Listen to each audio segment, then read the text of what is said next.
mengambil rentang usia di bawah 40 tahun, maka yang sering menjadi penyebab itu adalah nomor satu, kelainan listrik jantung. Dan kelainan listrik jantung ini biasanya diturunkan di bawah, ini bagian bawah. Kenapa listriknya? Apa yang terjadi pada listrik yang terjadi adalah ion-ion yang ngatur listrik jantung itu konslet. Jadi pada waktu itu namanya konslet aja kayak listrik kan, kalau konslet terus padam kan, jarang yang konslet terus nggak apa-apa. Jadi gangguan bawaan ini yang harus dideteksi. Bagaimana caranya, Dok? Yang paling gampang nomor satu adalah biasanya ada riwayat keluarga yang meninggal mendadak juga di usia muda. Itu hati-hati kalau kita punya saudara kandung kita meninggal mendadak tanpa ada penyakit yang jelas, kita hati-hati, kita harus periksa. Yang kedua, yang lebih mudah lagi, kadang-kadang gini, dia punya gejala berdebar, keliengan, hampir pingsan, terus baik lagi. Keliengan, hampir pingsan, baik lagi. Terus dicari, jangan kok nggak apa-apa, orang pulih lagi, jangan. Yang ketiga, kelainan struktur, jadi otot jantung itu tebal karena kelainan bawaan pada ototnya. Otot yang tebal ini gampang konslet, sehingga lebih gampang konslet. Nah, itu yang terjadi. Yang ketiga tentu kelainan klep. Ya. Kalau di atas 40 tahun, nah di atas 40 tahun yang paling sering menyebabkan kematian mendadak itu serangan jantung, penyakit jantung koroner. Jadi urat jantung yang ngasih makan otot jantung itu mengalami penyumbatan perlahan dengan faktor risiko rokok, kegemukan, darah tinggi, diabetes, kolesterol, malas gerak, stres, itu faktor risikonya. Itu kalau di atas 40 tahun. Jadi kematian jantung mendadak itu bisa karena serangan jantung, bisa karena gangguan listrik jantung. Nah, jadi tapi tidak semua orang mati mendadak pas serangan jantung, belum tentu. Cara mencegahnya bagaimana? Kalau di atas 40 ya kita harus hidup sehat, hindari stres, stop merokok, olahraga, kurangi berat badan, kurangi makanan-makanan yang berlemak.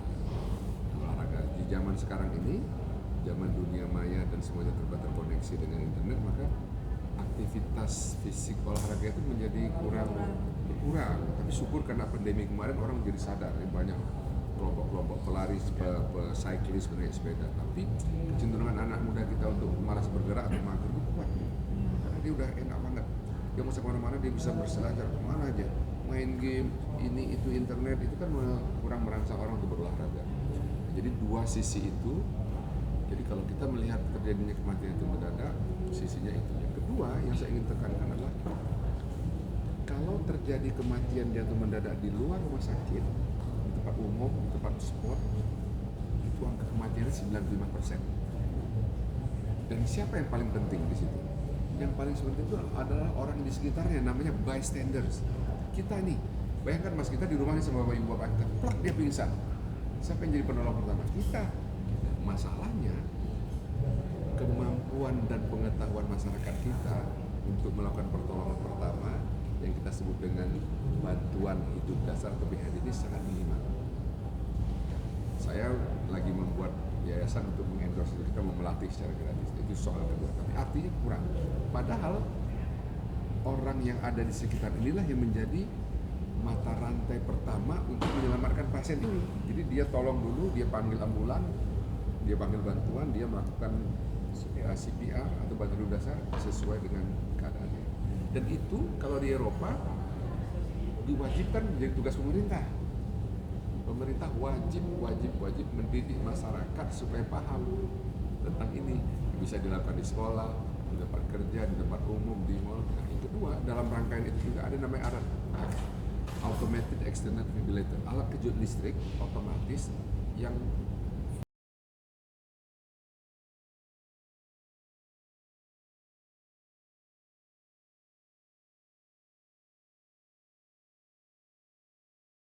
tanya polisi gitu, kecenderungan kita begitu, wah sedih banget kalau itu saudara kita bro, atau kalau diri kita nih.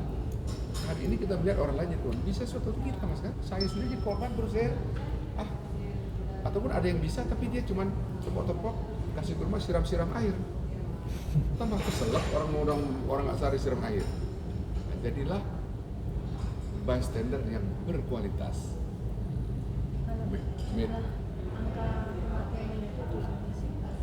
Secara statistik kita nggak punya, karena memang sistem laporan kita. Tapi kalau di Amerika 300.000 per tahun. Di Amerika tuh 300.000 orang mati mendadak. Mungkin sekitar Kalau lihat penduduknya kan bersama kita di Amerika, bersama. Jadi awareness ini kita bagi peran, awareness di masyarakat yang ngerti. Untuk masyarakat ini sebenarnya selain kemampuan itu ngerti menjaga yang sehat tadi, ngerti early detection. Ini saya ini kira-kira ada potensi, wah cek dulu jangan sampai terlambat gitu. Itu kan penting juga kan.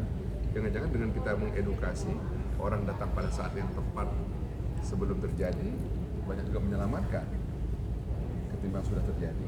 kalau jantung masih pertama.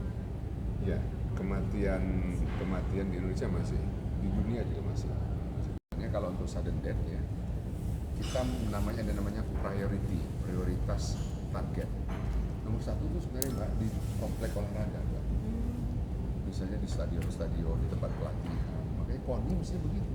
Itu kejadian Jogja ini off the record aja. Kejadian Jogja itu nampak sekali.